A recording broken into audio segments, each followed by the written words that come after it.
Hukum bukan sistem moral. Sistem hukum bukan sistem etik. Kalau kita nilai hukum pakai etik, nggak ketemu. Kacau, tidak ada kepastian. Kalau kita nilai hukum pakai moral, nggak ada kepastian. Mengapa? Karena hukum, moral, etik itu tertanam pada rasa. Rasa Bang Karni dengan rasa saya mengenai satu soal berbeda. Orang bisa, ini satu bilang pantas, karena itu bicara mengenai pantas, mengenai tidak pantas. Boleh, tapi kalau hukum tidak. Ini salah, ini benar. Titik.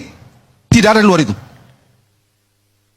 Kecuali kalau kita mau bikin kacau, supaya sistem hukum itu kita runtuhkan pakai dengan pakai nilai, pakai moral, nilai, pakai etika dan segala macam. Saya dengar kalau orang bicara di atas hukum ada etika. Saya mau tanya, dari mana orang memperoleh pandangan atau keyakinan atau apapun yang sejenisnya itu mengenai sesuatu itu baik atau buruk? Dari mana orang memperoleh? Sesuatu itu pantas atau tidak? Dari mana orang memperoleh? Kalau kita mau bikin pendek, based on natural law, sunnatullah dalam Islam. Itu bisa dipaksakan sembarangan? Tidak bisa. Sesuatu yang bermoral, sesuatu dari sudut pandang abang atau sudut pandang dari ini bermoral atau ini etis, tapi dari sudut orang lain itu boleh aja tidak etis, itu biasa saja, itu bukan sesuatu yang imperatif, bisa dilakukan. Nah karena itu, karena tidak bisa dipaksakan dari luar, karena itu berakar di dalam, maka bikin hukum supaya bisa dipaksakan oleh orang yang punya otoritas, tidak kurang dan tidak lebih. Kita jangan kacaukan. Kalau kita nilai hukum dan moral, game over bangsa ini. Jangan jalan hukum ya, kita nggak mau ya sudah. Begitu itu. Sama dengan kebenaran.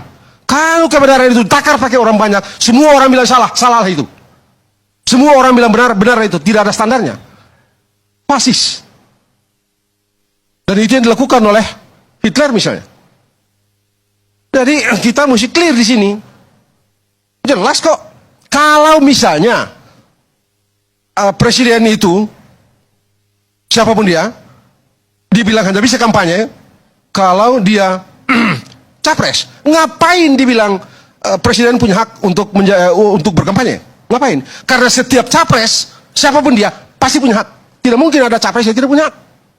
Penggunaan hak itu digantungkan atau disandarkan pada sejumlah syarat. Yang kalau syarat itu tidak terpenuhi, perbuatan itu menjadi tidak sah. Dalam hukum ukurannya adalah sah dan tidak sah. Tidak ada pantas dan tidak, bukan pantas dan tidak pantas. Suka atau tidak, senang atau tidak. Bang Karni, saya di LC beberapa waktu lalu, masih di yang live itu juga saya sudah pernah bilang gitu ya. Suatu hari Sayyidina Ali itu kehilangan baju besi dan dia bawa masalah itu kepada Hakim Suraih. Dia pemimpin, begitu. Dia pemimpin kan. Tapi apa? Dia tidak bisa buktikan barangnya itu dicuri oleh si Yahudi itu. Dia tidak bisa. Karena saksinya cuma dua, anaknya dengan pembantunya. Dan menurut kaidah fikih tidak bisa. Nggak bisa. Karena ini anak terikat darah dan Anda tidak akan jujur. Ini orang yang berada di kekuasaan Anda tidak akan jujur. Dalam kaidah fikih tidak bisa. Kalah. Orang itu kalah. Si Sayyidina Ali kalah. Oh dia pemimpin. Mau bilang apa? Lalu orang bilang, itu kan formil. Lalu apa mau bilang? Sayyidina Ali menyerah tuh. Datang ke TPS, coblos nomor 2, Prabowo Gibran.